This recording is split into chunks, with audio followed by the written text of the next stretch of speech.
Hey guys, Toby Mathis here, and today we have Karim the Dream, Karim Hanafy coming in to talk about really, I think we're going to go over what 6 ways AI can grow your 501c3. Yeah, that's right.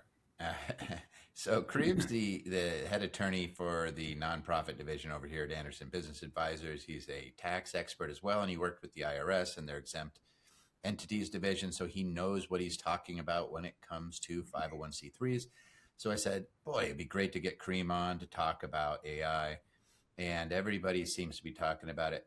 Kareem, tell us, like, you're doing this day in and day out. What are the ways you see people effectively using AI so that they can grow their 501c3s? Yeah, absolutely. And hello, Toby. It's good to be here. It's good to be with you again. I always love doing these videos with you. So today we're going to be talking about the smart ways that AI can grow your 501c3 because, we know AI is everywhere. It's all around you. That's all we're hearing about in the news.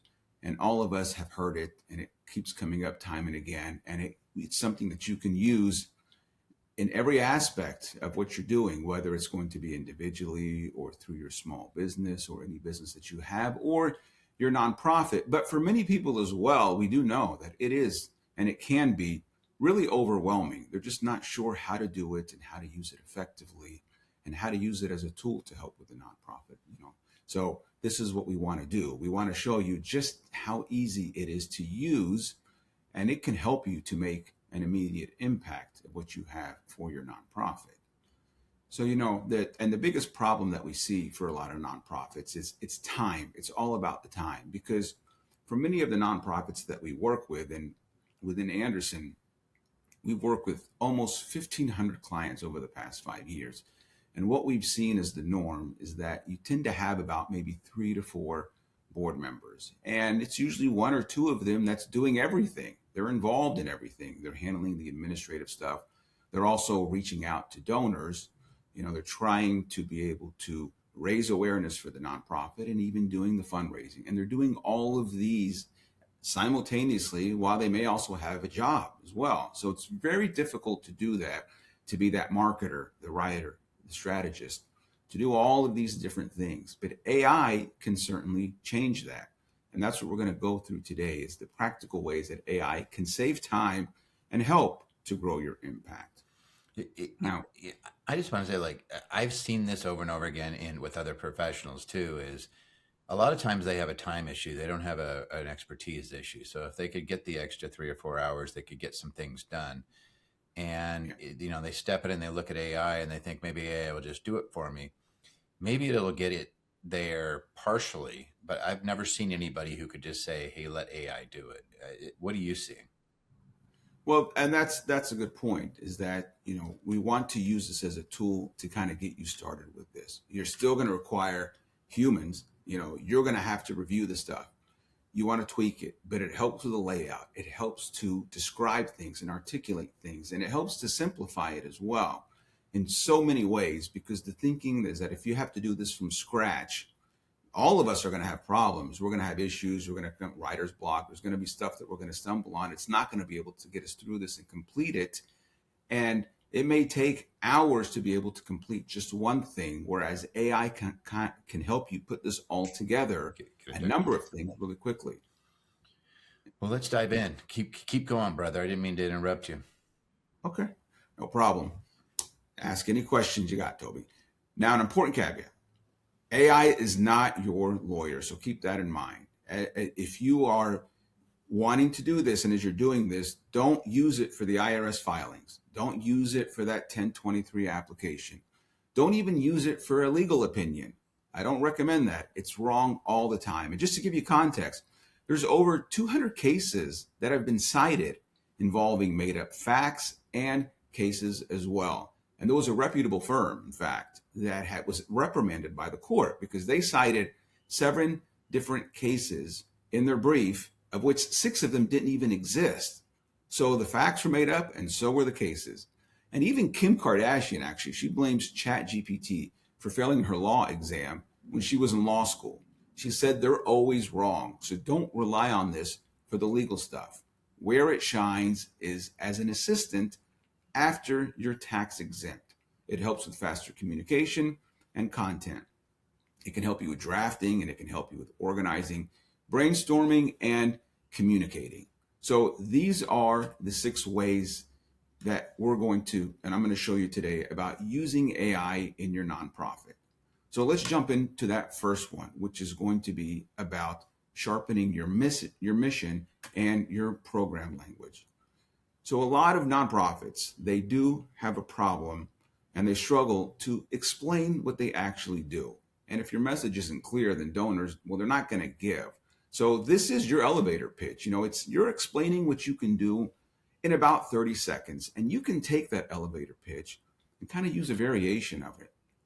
You can use that language hundreds of times. So it depends on who you're talking to.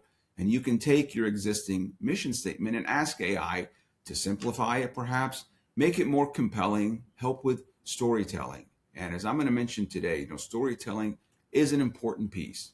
So for example, you go into AI, you go into one of them, and you type this in: I need your help. We want to help children and adults live healthier lives. So you're just kind of coming up with an idea, just a variety of ideas, and you're throwing it in there. We care about diet, exercise, mindset, and vision, and we want to work with schools and communities to teach prevention, education, and proactive habits. So can you turn that into a professional mission statement? So, it doesn't need to know how to write that statement first. You can just describe, for the nonprofit I'm talking about, you can describe what it does, who it serves, why it exists, and then AI can turn that into some clear language. So here it puts it together as a mission statement to educate and inspire children. So you can use this and use any variation of this, and you're going to see we're going to use numerous variations. We've just started with the basics here with a sample mission statement, and we're going to take this and we're going to apply it many different times in different ways. So for this one, for example, real quick, Karim, but which AI did you use for that? Like, does it matter? Did you find that one's better than the other? Each one works a little differently than the other. The one that I like to use is Perplexity because it's very good with research. A lot of people like to use ChatGPT, and the truth is if you use ChatGPT or Perplexity for this one, it's going to be very similar is what it is. A lot of people also like Gemini, especially if you're using the Google Drive. If you have Google Drive and you have the Gmail and you have chat and you have a lot of documents uploaded there, it's very good at integrating all of that and using that to help you put something together that's cohesive. But when it comes to ones that give you the best response for what you have, I like personally Perplexity. A lot of people like ChatGPT. And then there's also Claude is the third one that does a fantastic job as well. Okay.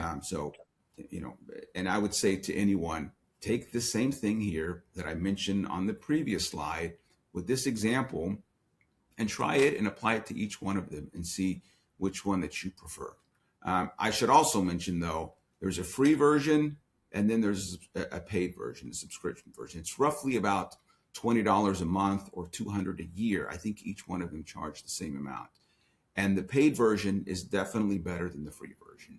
And we have seen that. It does a better job with more thorough research for the information that you're looking for. So it's worth it to spend the $200 for one of them for sure. So for this sample one that we have here as this example for the mission statement, you can now take that and say, rewrite this mission statement in under 20 words for a first-time donor, for example. So it says here, we empower children and adults to live healthier lives through education on nutrition, fitness, and vision care. Perhaps you want to turn this now into a one-line tagline, something like this: healthy vision, healthy lives, healthier world. So as you can see, we're just taking this and we're asking it, including in the prompt, just asking some sort of variation of it. And you can do this and be creative and come up with so many different ways that you want to do this. Say, rewrite this for a corporate sponsor, for example. So you can tweak and tailor it to the potential donor that you're targeting, whether it's individuals, whether it's corporations, whether it's private foundations or grant applications, which we're going to cover in a couple of minutes, all of these things. So you're starting with that mission statement, which is an excellent start, and you're using some variation of it to, talk about dozens of times, using some variation of dozens of times in different places, such as your website, looking at potential donors and even fundraising. So you're using the language that you have here and some variation of it depending on where it is that you want to post it. So as you can see, this is something that we're going to use now, and we're going to use for the next items. We're talking here now for item number 2 of what it can help with, which is your website content and your content calendar. So if I told you, for example, create this 90-day roadmap that you have, it can take you weeks to come up with a roadmap, but AI can create it for you immediately. And as we said before, though, you're going to want to make revisions to that roadmap, but you can come up with a roadmap of what you want to do within an hour. There's also for the website here, we're talking about stuff that you want to focus on. Because, when it comes to website content, it can be very time consuming, trying to come up with the right action verbs, perhaps, or a mission statement. And you don't want to keep repeating the same information over and over again. So AI can solve that. You simply tell it, let's use a different word. Let's use a different adjective. I don't like this specific sentence right here. Change the sentence. Everything else looks good, but change this one sentence. And it will give you some variations of it, of what you can include. So it can help you, and it can help even with the toughest parts of the website. My opinion, the toughest parts, one of them for sure, is going to be the about page, because it's going to cover the storytelling. And storytelling is extremely important for nonprofits. This is where the key is, whether it's, again, reaching out to donors, reaching out to those corporate foundations, reaching out or applying for these grants. All of these, storytelling is the key. And it's just like the mission statement. You're going to use the story, and similar stories, you're going to use it many times. So let's start with that storytelling that we talked about. Again, we have the mission, and here is a mission that we have: providing humanitarian relief to low-income and underserved families by offering food, clothing, household goods, financial assistance, and resources to help them meet their basic needs and improve their quality of life. So now we're asking AI, write an engaging about page. Perhaps you want to include the link. If you include the link to your website, and if you don't have it, again, we start with the mission statement. Take the mission statement, and now we're going to include it here. And perhaps you want to add a few things as well to it. And this is what you can do. And again, you're just throwing stuff in there. It doesn't have to be, an organized thought. Just throw in a bunch of different ideas, and it does a great job of putting this together coherently and cohesively in here so that it makes sense. So if we're using this and saying we want to help with the about page, here's what it can help to pull up. And I put this in Perplexity is what I did. And I just took a screenshot of what Perplexity says here. So it tells a story, which is what you always want to do. You want to make sure that it's telling a story of how you started and the impact that you're making, so it's turning these facts into stories. And you can use something similar for this for your program descriptions, which I didn't include in here, but this is another way that you can do it.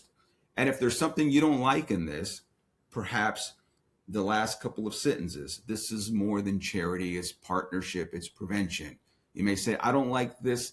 I want you to change those sentences. So then it will give you a variation of it.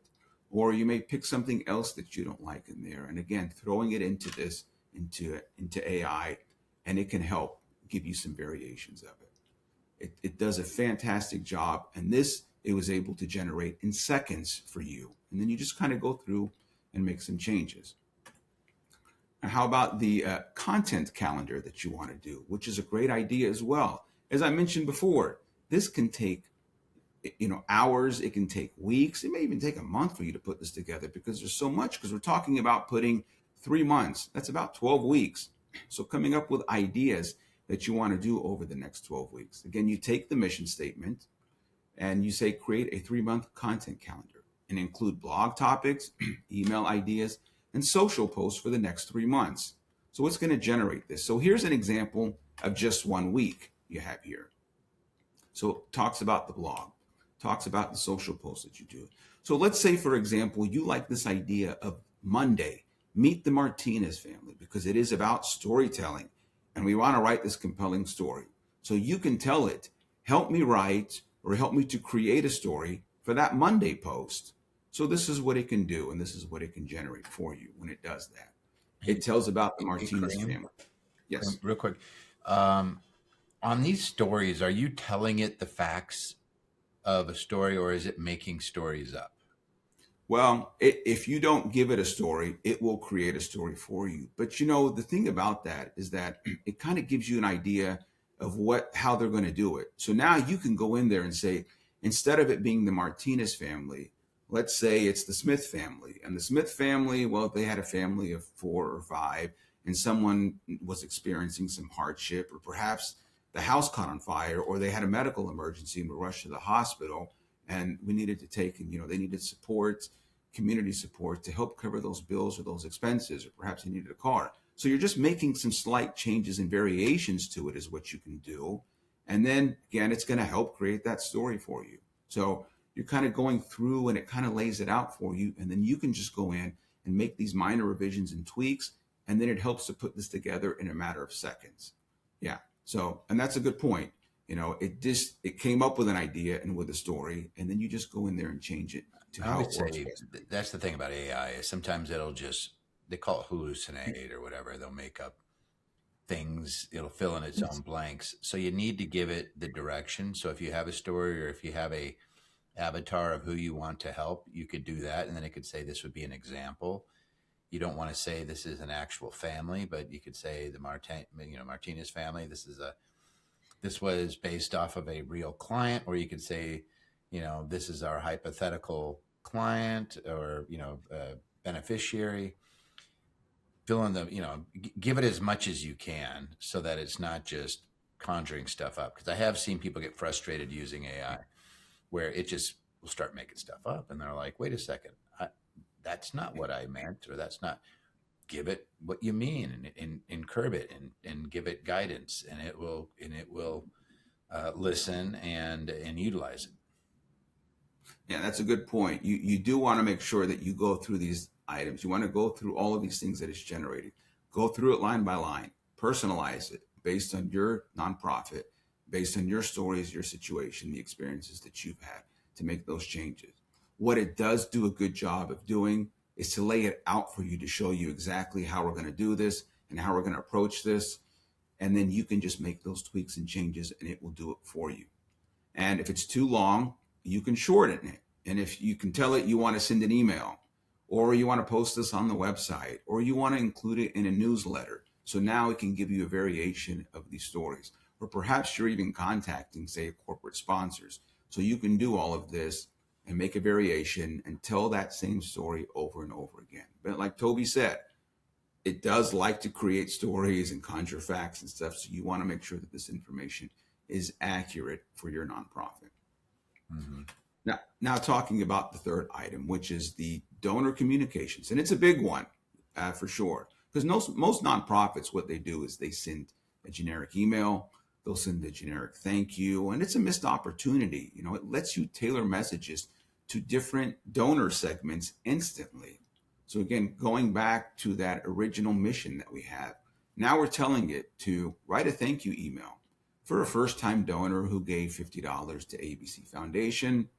And again, you're describing what the mission is. And it basically puts together this email.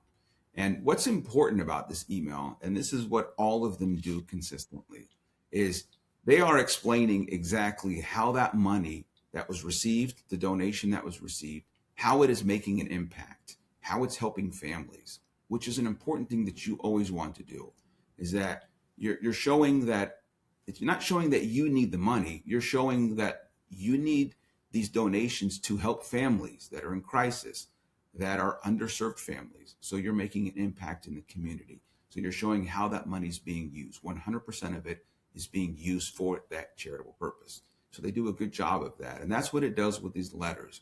So you're not just thanking a donor, but you're telling them exactly how that money is being used. And perhaps you may have a major donor who gave, say, $5,000. You can also, it will help you write that letter. And in addition to that, here's another one.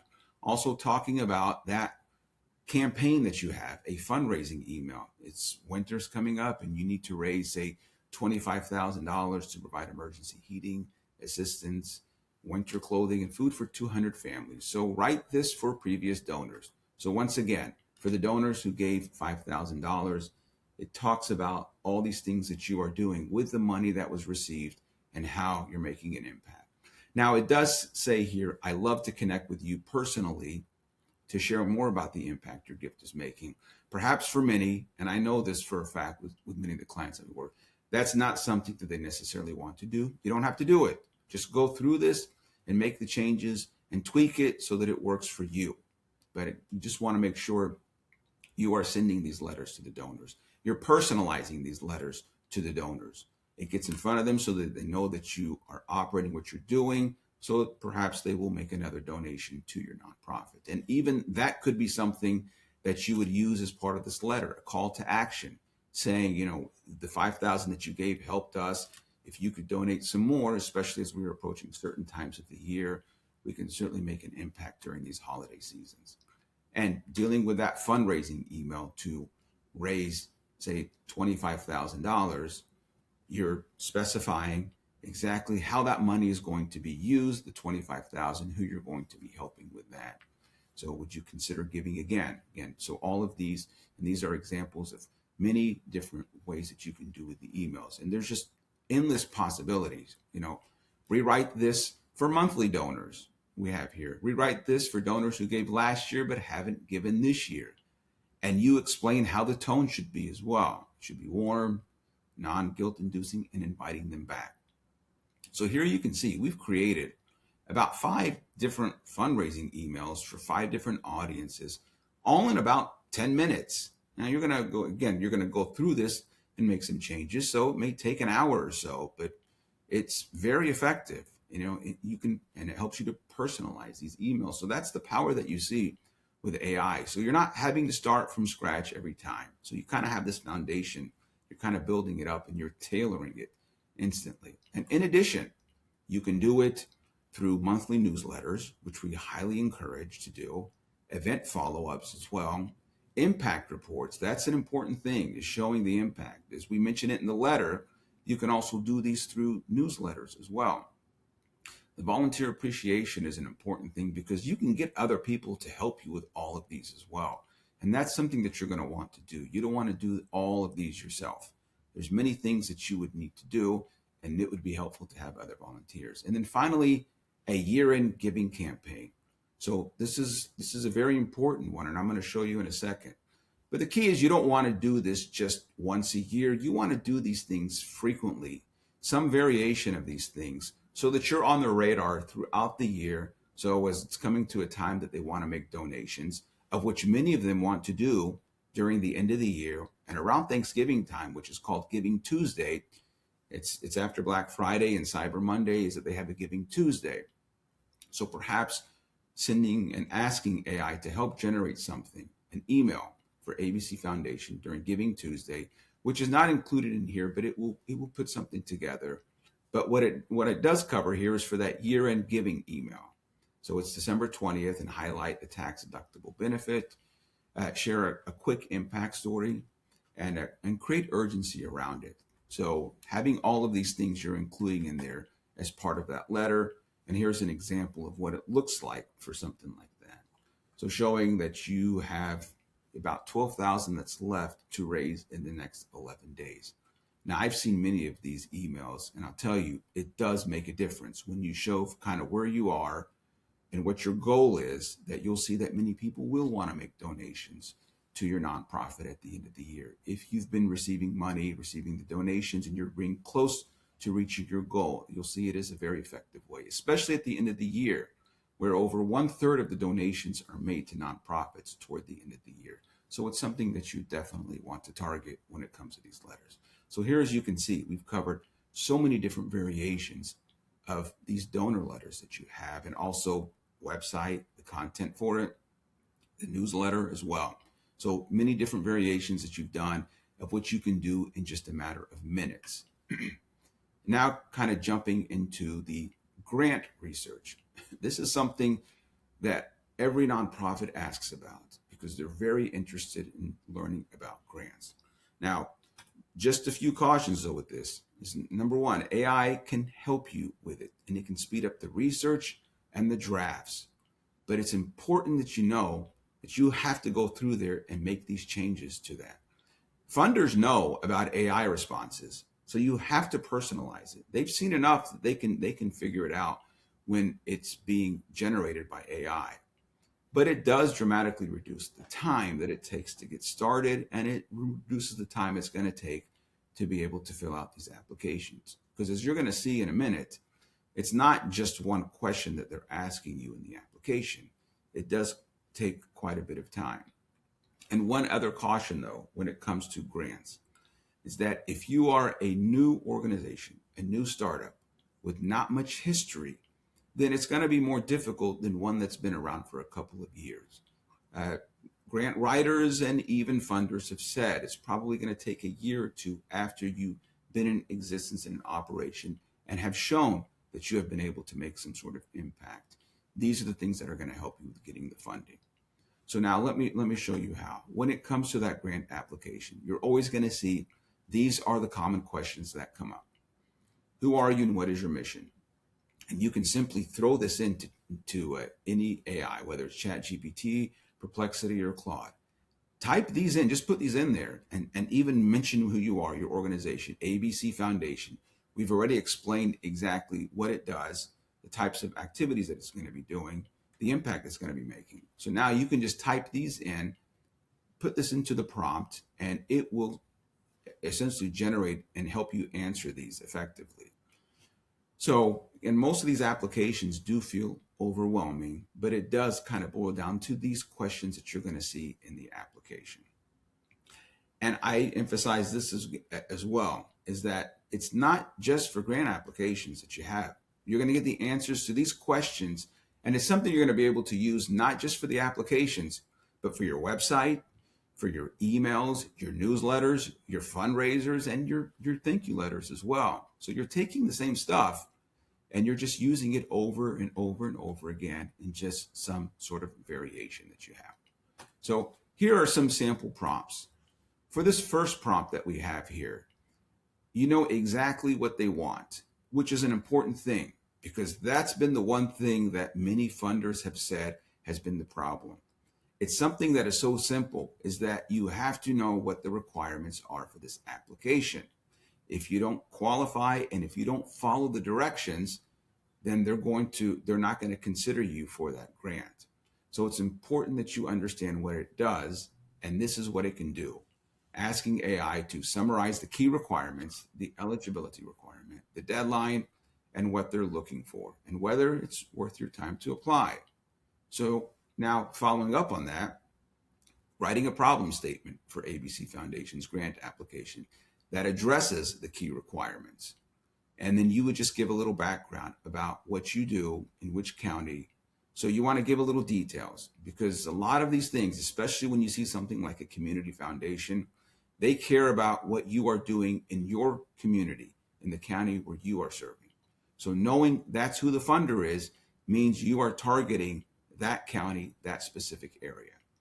And kind of adding, and as a follow-on to that prompt, use data of 1 in 4 children in our county experience food insecurity. So you're putting all of this information.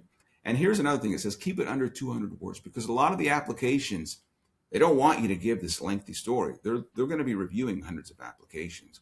They want you to make it short and concise. So they'll give you the word limitation. So you want to make sure you follow that. So keep it under 200 words. So this is what it does. It's able to generate. And it even showed the word count below. It was roughly about 189 words is what this was. So it breaks it down. It spells it out for you. And again, once again, go through this and make sure this information is accurate. Tweak it to what your nonprofit does. And if you don't have the experience, you can certainly show that with the statistics here and with the money that you receive, this is what you're going to be doing to help address this. It will help allow us to expand our capacity and serve 300 additional families. So as an example, when I said before, maybe tweak a few things like this: 300 additional families facing the impossible choice between rent and food. Perhaps you don't want to include something like that, but you can just say that to serve 300 additional families that are, basically low income families or that may face homelessness or that may experience hunger, something to that extent. Perhaps you don't like the wording for this.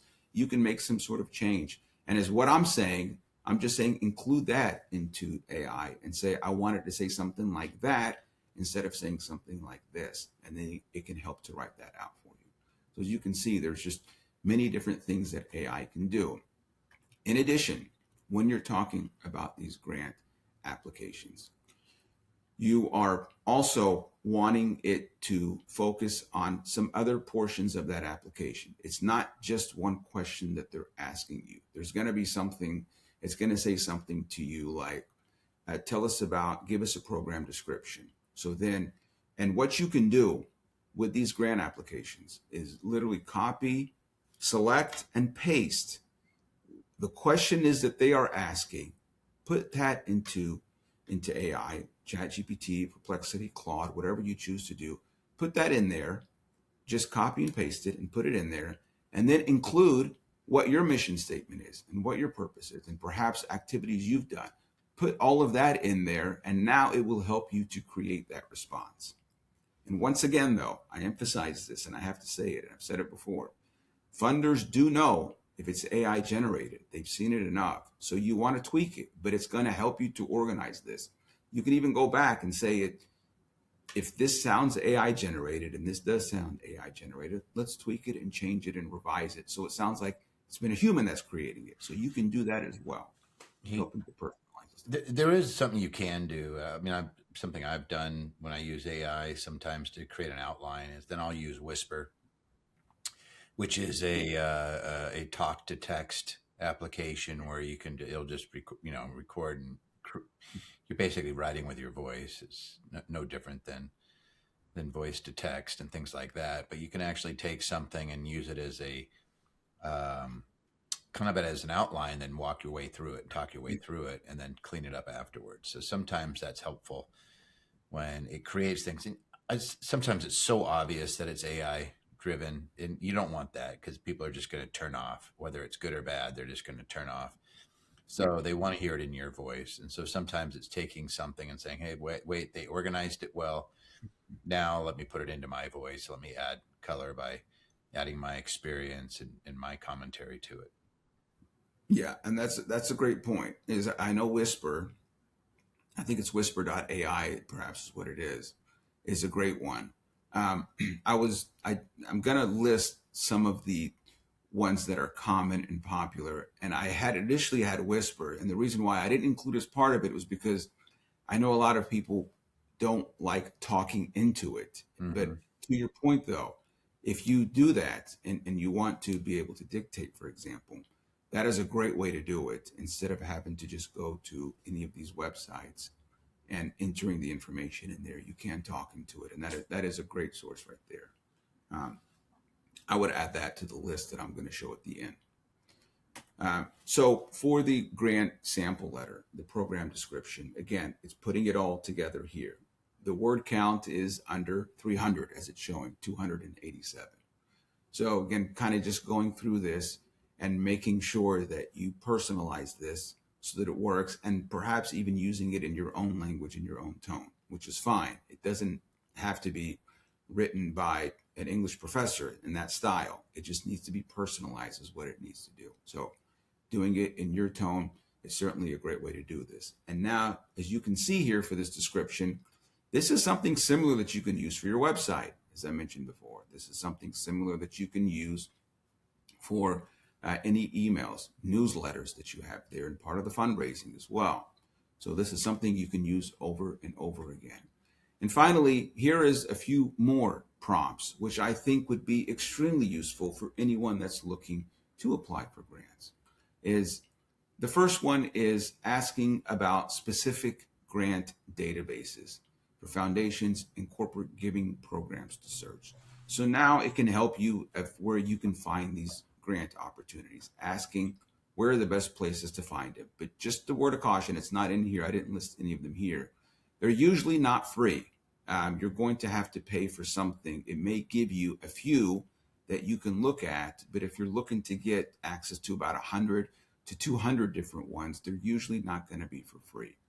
Now, in addition, It can help you in finding out how to research the funders. And you can also find successful examples.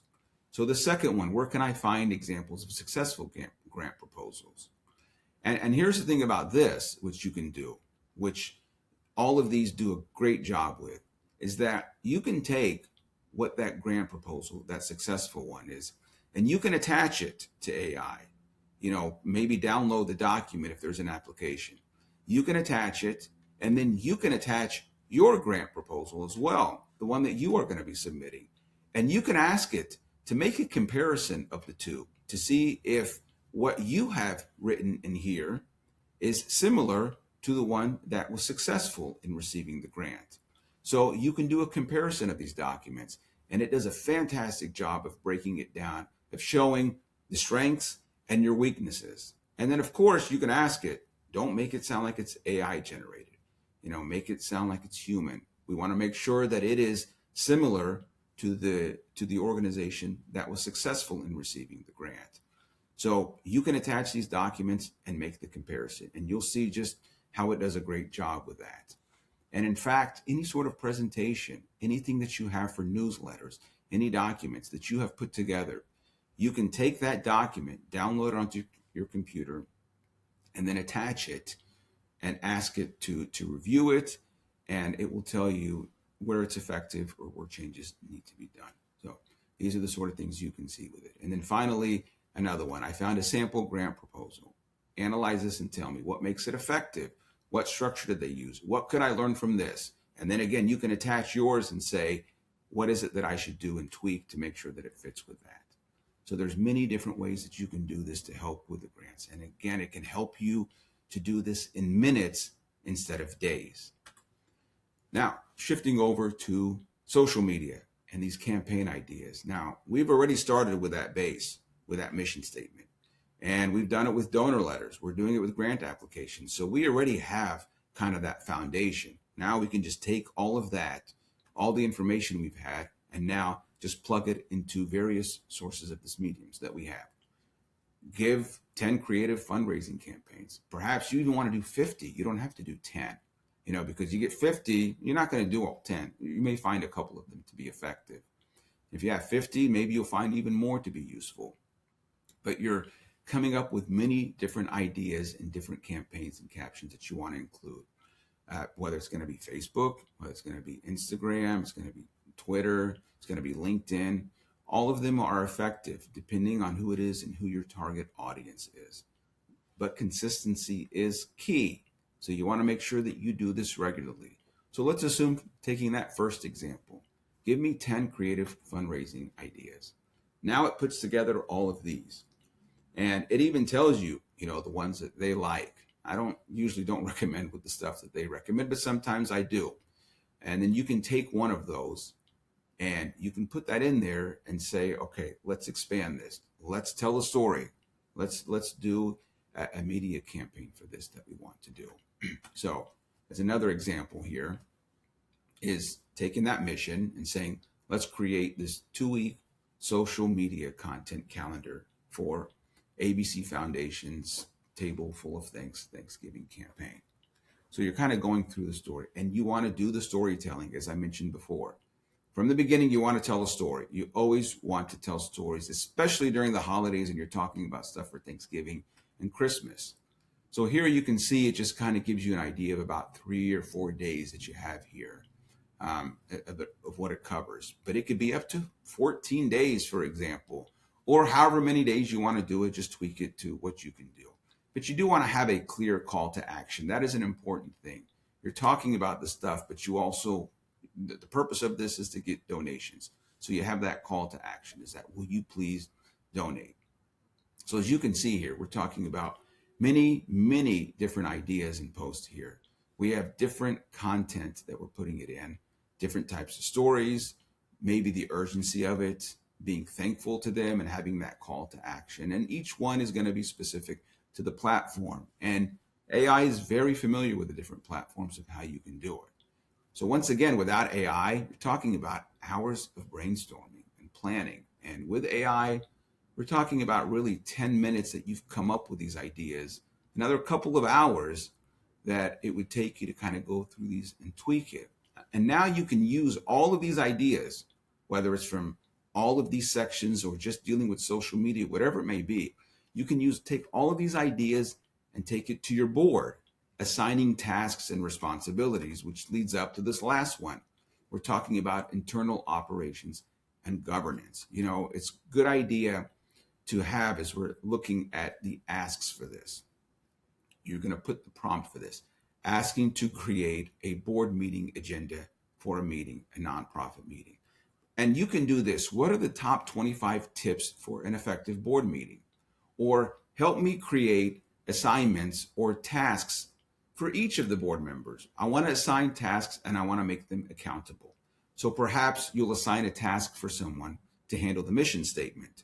Someone else can handle the content calendar. Someone else handles the website. Someone else with the donor letters. Perhaps another one for emails to donors and corporate sponsors. Another one can research on the grants and the grant applications and finding these grant opportunities. So as you can see, there is many ways that you can do this and use AI to help you become more effective. So perhaps you've done that and you've put the search in, and these are the things that it can come up with here, talking about the governance and the compliance, marketing and the communications that you have here. And not all of these that you're going to want to do.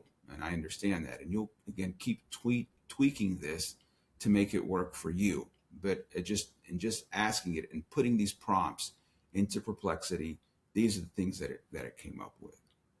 Now, of course, as I was doing this and putting this into Perplexity just to kind of demonstrate how it works, that's the one that I have used the most often. But there are other tools. And all of these are very common and popular tools. ChatGPT, of course, is probably the most popular one. I used to use it in the beginning, but it was kind of frustrating of trying to do the stuff there because I had to keep making changes to it. But that was the free model. Perhaps if I would have paid for it, I would have seen something that would have been more effective. But as you can see, all of these are great for nonprofits, from ChatGPT to Claude, and Claude keeps getting better and better. But I'll say this, each one of these keep getting better and better, and they get better than the other. Gemini, for the longest time, wasn't that effective, but it is good. The only thing with Gemini, and the only thing with it, is if you're looking to get answers for something, it's usually going to look into your Google Docs, your Google Drive, your Gmail workflow to get those answers, even though it may not be the right answer, which is the problem with that. But it is great at using those and to integrate it into the stuff that you have.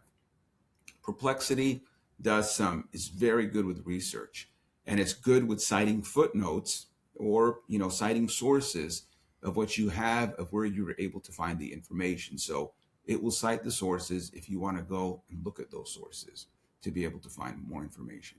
Notebook LM, a lot of people like this one, but what it typically does is you're going to attach all of your files to this, and then it's going to put something together for you.